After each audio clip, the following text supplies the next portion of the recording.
Guys ഞാൻ ഇപ്പോൾ ഉള്ളത് ആസാമിൽ തന്നെ ഫേമസ് ആയ കസിരംഗ നാഷണൽ പാർക്കിൻ്റെ മുമ്പിലാണ്. ഇവിടെ നിന്ന് കുറേ പോകണം. ഞാൻ നാഷണൽ പാർക്ക് വരുന്നത്. അപ്പോൾ ഇവിടെ ഈ ജീപ്പ് സഫാരിയാണ് ഞങ്ങൾ ചെയ്യാൻ പോകുന്നത്.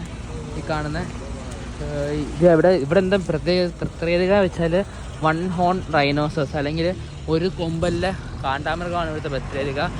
ആസാം പോലെയാണ് നമ്മുടെ കേരളം പോലെ തന്നെയാണ്. നിങ്ങൾ ഈ കാണുന്ന ക്ലിപ്സൊക്കെ കണ്ടില്ലേ, നമ്മുടെ നാട്ടിലല്ല പോലെ പാലക്കാടൊക്കെ ഉള്ള പോലെ വയലും പ്രദേശമൊക്കെയാണ് ഇവിടെ മൊത്തം കൂടുതലല്ലേ. അപ്പോൾ ബാക്കി വിശേഷങ്ങൾ കാണാം. നമുക്ക് ഇതാ കസിരംഗയുടെ റേറ്റും കാര്യങ്ങളൊക്കെ കാണാം ഇവിടെ. ഇപ്പം ഞങ്ങൾക്ക് 4 പേരായി. 4 പേര് ഷെയർ ചെയ്താൽ പോകുന്നത്. 2 പേരും കൂടി കിട്ടിയാൽ ലാഭമായി. അപ്പോൾ 4 പേരാകുമ്പോൾ 2000 രൂപയാണ് പറയുന്നത്. ഇതേ വഴി കൂടെ ഒരു ആന പോകുന്നതുണ്ടോ? അപ്പോൾ നമ്മളിതാ ജീപ്പ് സഫാരിക്ക് പോവാം. ഒരാൾക്ക് 770 രൂപയായി. അപ്പോൾ ഇതാണ് വണ്ടി. അപ്പം ഞാൻ ഇവിടെ ഇരുന്നാൽ നമുക്ക് എണീക്കാൻ പറ്റില്ല. ഇവിടെ നമുക്ക് എണീറ്റൊക്കെ കാണാം. ഒരു ബോർഡ് കാണാം, 70% ഓഫ് ഇന്ത്യത്തെ കാണ്ടാമൃഗമുള്ളത് ഇവിടെയാണ്, അതിൻ്റെ വീട് ഇവിടെ വിളിക്കുന്നതിനൊക്കെ ബോർഡ് കാണാം. ഇത് ഇറങ്ങി കസിരംഗ എത്തി. നമുക്ക് ഫസ്റ്റ് റൈനോയെ കാണാം ഇവിടെ. ഈ ഒരു മൃഗമാണ് ഇവിടുത്തെ മെയിൻ മൃഗം. ഗൈസ്, ഈ കാണുന്ന റൈനോ, ഒറ്റക്കൊമ്പൽ റൈനോ ഇവിടെ മാത്രമേ ഉള്ളതെന്നാണ് പറയുന്നത്. ആസാമിൽ കസിരംഗ ഫോറസ്റ്റ് സാങ്ച്വറി മാത്രം. വേറെ എവിടെ ഉണ്ടോ എന്ന് എനിക്കറിയില്ല. ഞാനിത് ആദ്യമായിട്ടാണ് കാണുന്നത്. എനിക്ക് തോന്നുന്നത് ഇതാണ് ആ സാധനം.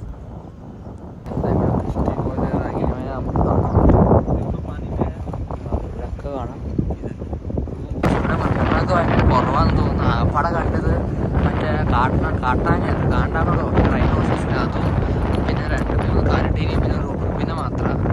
അപ്പോൾ ഈ നമ്മുടെ ആഫ്രിക്കൻ സഫാരിയൊക്കെ പോലെ പോലത്തെ സ്ഥലത്തൂടെ ഇങ്ങനെ ബാക്കിലൊക്കെ വണ്ടിയൊക്കെ വരുന്നതാണ്.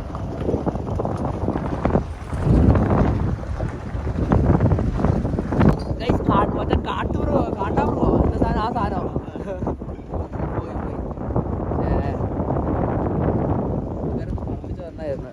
പോകുന്നതാണ് അവിടെ. കണ്ട തത്ത പൊത്തിനകത്ത് ഒളിച്ചിരിക്കുക തത്തമ്മ. പക്ഷെ ഇപ്പം നമ്മുടെ ഫോറസ്റ്റിൽ കൂടെയാണ് പോകുന്നത്. ഇത്ര ഒരു ഡ്രൈ ആയിട്ടുള്ള ലാൻഡ് ആയിരുന്നല്ലോ. ഇപ്പോൾ ഫോറസ്റ്റ് എത്തി. ഗൈസ് വേറൊരു സ്ഥലത്തെത്തി. ഇവിടെ ഫുള്ളും ഡ്രൈ ആയ മരങ്ങളാണ്. ഇതൊക്കെ നോക്കുക, എന്തോ ചെടിയോ എന്തൊക്കെ ഉണ്ട് ഇവിടെ. അതില്ലേ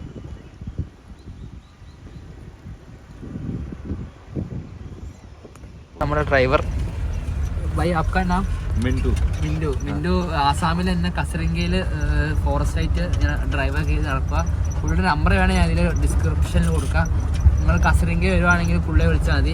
ഇതെനിക്ക് വേറൊരു ഫ്രണ്ട് തന്ന ഒരു ബിലാൽ എന്ന് പറഞ്ഞൊരു ഏട്ടനുണ്ട് ഹിമാചൽ. ആ ഏട്ടൻ തന്നാൽ എനിക്ക് ഈ പുള്ളിയുടെ നമ്പർ അങ്ങനെ തന്നാൽ ഞാൻ പുള്ളിയുടെ നമ്പർ ഞാൻ തരാം. മിന്റു ഇല്ലേ? മിന്റു ഹായ് പോൽ.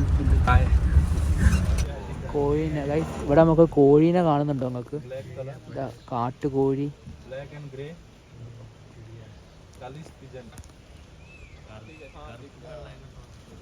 കാണുന്നില്ലല്ലേ? ഒരു മിനിറ്റ്.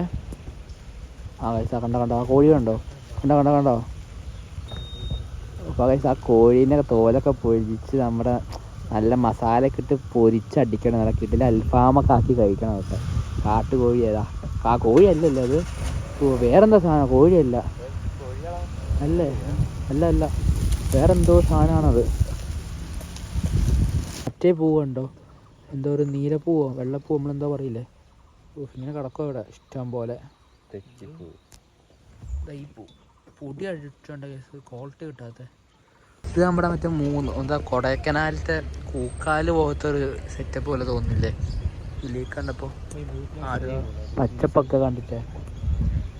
ഇത് അവിടെ അങ്ങക്ക് മറ്റേ ബഫലോനെ കാണാം. ബഫലോ ആണ് എന്താ പറയാ? ഭയ ഓവർടേക്ക് ആരോ ഭയ ഓവർടേക്ക് കുടിക്കുന്നുണ്ടോ? ഓ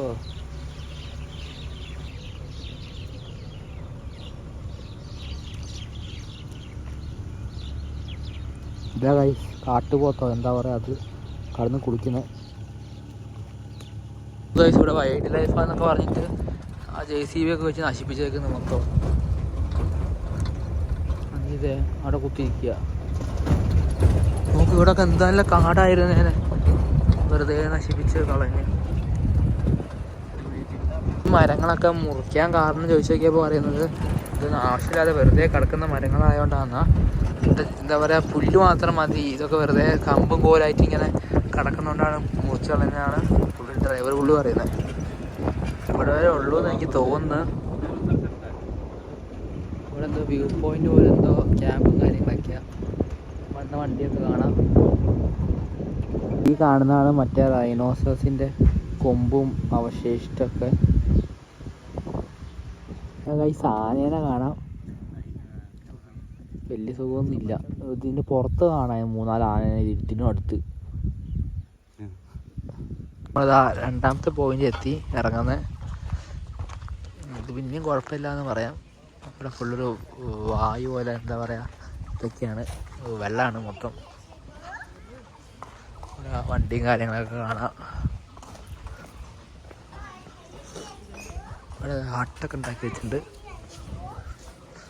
ഇവിടെ വെള്ളം കയറലൊക്കെ ഉണ്ട്. ഇത്രയും 1998 ഇത്രയും വരെ വെള്ളമൊക്കെ കയറിയിട്ടുണ്ട് ഇവിടെ.